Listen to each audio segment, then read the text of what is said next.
लेकिन सबसे ज्यादा महत्वपूर्ण बात अखिलेश यादव ये उठा रहे हैं कि सरकार की जो योजनाएं हैं वो पूरी तरीके से फेल हो चुकी हैं और सरकारी योजनाओं का कुछ भी असर होता जनता पर नहीं दिखाई दे रहा है। योजनाएं जो है वो बिल्कुल एकदम हवाई नजर आ रही हैं। साथ ही उन्होंने एक बात ये कही कि सलार गाजी मसूद की दरगाह पे जो झंडे को लगाया गया, भगवाकरण जिनका किया जा रहा है, तो ये लोग शायद ये भूल गए हैं कि सलार गाजी मसूद हो, चाहे कबीर हो, चाहे रहीम हो, चाहे फिर गुरु नानक हो, ये सूफी संत हमेशा से किसी एक समुदाय के नहीं रहे हैं। ये नमस्कार, स्वागत है आपका। मेरा नाम है विपिन बेबाक। मेरे साथ मेरे सहयोगी शादाब रिजवी। धन्यवाद सर। समाजवादी पार्टी के मुखिया अखिलेश यादव ने सोमवार को लखनऊ स्थित पार्टी मुख्यालय पर प्रेस कॉन्फ्रेंस की। उन्होंने वक्फ बिल और राणा सांगा विवाद पर प्रदेश की योगी सरकार की कड़ी आलोचना की। अखिलेश यादव ने 2027 में योगी सरकार की विदाई का दावा करते हुए कहा कि 2 साल बाद जब बीजेपी की सरकार चली जाएगी तो गरीबी खत्म हो जाएगी। अखिलेश यादव ने कहा है कि आज बहुत खुशी की बात है कि बड़ी संख्या में लोग सपा में शामिल हो रहे हैं।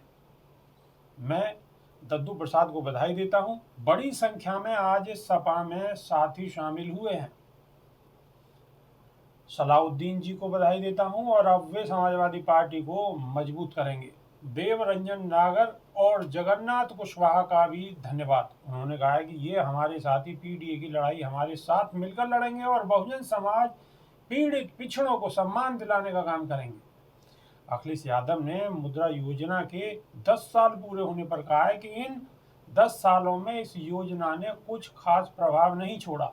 ये मुद्रा योजना नहीं बल्कि झूठी योजना बनकर रह गई है। उन्होंने सवाल उठाया कि क्या सच में 52 करोड़ लोगों को पैसा मिला?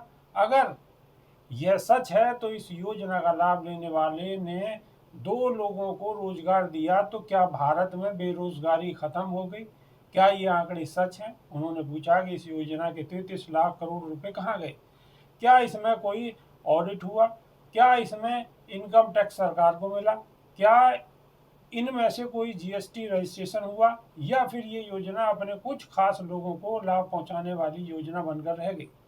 अखिलेश यादव ने कहा कि बीजेपी अपनी हर नाकामी छुपाने के लिए कम्युनल रास्ता अपना रही। अगर रामजी लाल सुमन के साथ कोई घटना होती है तो उसके जिम्मेदार खुद मुख्यमंत्री योगी आदित्यनाथ होंगे, क्योंकि उसमें जितने लोग हैं वे मुख्यमंत्री के लोग हैं और उनका उनसे जातीय कनेक्शन भी है। उन्होंने कहा कि जैसे हिटलर के ज़माने में रूपर्स होते थे, उसी तरह से इन्होंने एक हिडन फोर्स तैयार कर रखी है। प्रयागराज में लाल मसूद गाजी की मज़ार पर हमले पर अखिलेश यादव ने कहा है कि जिन लोगों ने ये कृत्य किया है उन पर कोई कार्रवाई नहीं होगी, क्योंकि वे और पुलिस एक ही जाति के हैं और इन लोगों को कम्युनिटी मिली हुई है। शादाब रिजवी।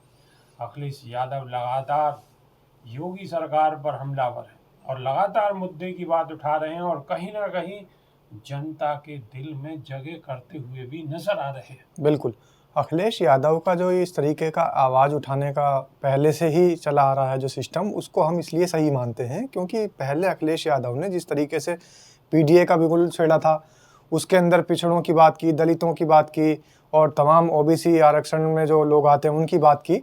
लेकिन सबसे ज़्यादा महत्वपूर्ण बात अखिलेश यादव ये उठा रहे हैं कि सरकार की जो योजनाएं हैं वो पूरी तरीके से फेल हो चुकी हैं और सरकारी योजनाओं का कुछ भी असर होता जनता पर नहीं दिखाई दे रहा है। योजनाएं जो है वो बिल्कुल एकदम हवाई नजर आ रही हैं। साथ ही उन्होंने एक बात ये कही कि सलार गाजी मसूद की दरगाह पे जो झंडे को लगाया गया, भगवाकरण जिनका किया जा रहा है, तो ये लोग शायद ये भूल गए हैं कि सलार गाजी मसूद हो, चाहे कबीर हो, चाहे रहीम हो, चाहे फिर गुरु नानक हो, ये सूफी संत हमेशा से किसी एक समुदाय के नहीं रहे हैं। ये संत हमेशा से सदियों से सर्व समाज के रहे हैं।